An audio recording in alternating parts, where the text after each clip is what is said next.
প্রশান্ত মহাসাগরের নীল জলরাশি আজ উত্তাল, কিন্তু তা কেবল ঢেউয়ের জন্য নয়, যুদ্ধের তামামায়। কয়েক দশক ধরে যে বিমানবাহী রণতরী বা এয়ারক্রাফট ক্যারিয়ার ছিল মার্কিন সাম্রাজ্যের দাপটের প্রতীক, আজ কি তা কেবলই এক অতিকায় কফিন, নাকি আধুনিক প্রযুক্তির ছোঁয়ায় এটি হয়ে উঠছে আরও অপ্রতিরোধ্য?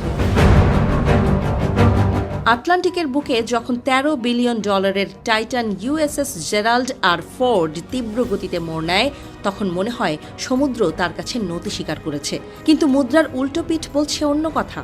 সমরবিদদের একাংশ আতঙ্কিত, কারণ বিশালাকার এই রণতরীগুলো কি বিংশ শতাব্দীর সেই ব্যাটলশিপের মতো ইতিহাসের আস্থা করে হারিয়ে যেতে বসেছে? শত্রুর নিশানায় এখন শুধুই এই ভাসমান শহর। চীনের হাতে থাকা DF-21D এবং DF-26 এর মতো ক্যারিয়ার কিলার মিসাইলগুলো মার্কিন নৌবাহিনীর কপালে দুশ্চিন্তার ভাঁজ ফেলেছে। একটি নিখুঁত নিশানায় ধুলোয় মিশে যেতে পারে হাজার হাজার কোটি টাকার সম্পদ আর হাজারো নাবিকের প্রাণ। প্রশ্ন উঠছে, এই মরণাস্ত্রের যুগে ক্যারিয়ারগুলো কি শুধুই সিটিং ডাক বা সহজ লক্ষ্যবস্তু? ইতিহাসের পাতায় নজর দিলে দেখা যায়, দ্বিতীয় বিশ্বযুদ্ধের আগে ব্যাটলশিপই ছিল দাপুটে, কিন্তু আকাশপথের আক্রমণে তারা অসহায় হয়ে পড়েছিল। আজ কি সেই একই ইতিহাসের পুনরাবৃত্তি হতে চলেছে?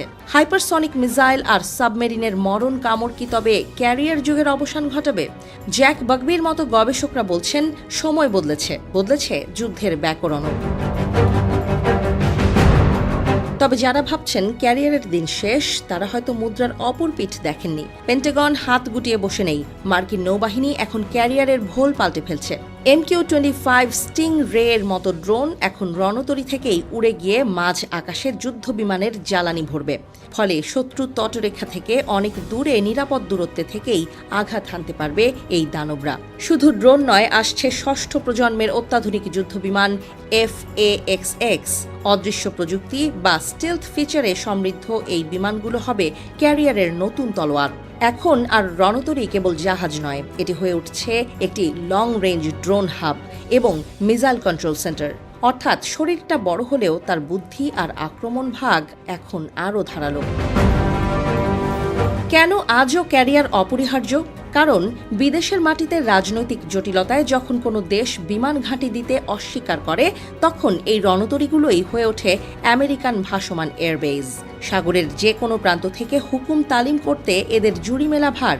মধ্যপ্রাচ্য থেকে এশিয়া আমেরিকার পেশি প্রদর্শনের প্রধান হাতিয়ার আজও এই রণতরীগুলোই। এয়ারক্রাফট ক্যারিয়ারের একচ্ছত্র আধিপত্যের দিন হয়তো ফুরিয়েছে, কিন্তু তার প্রয়োজনীয়তা শেষ হয়নি।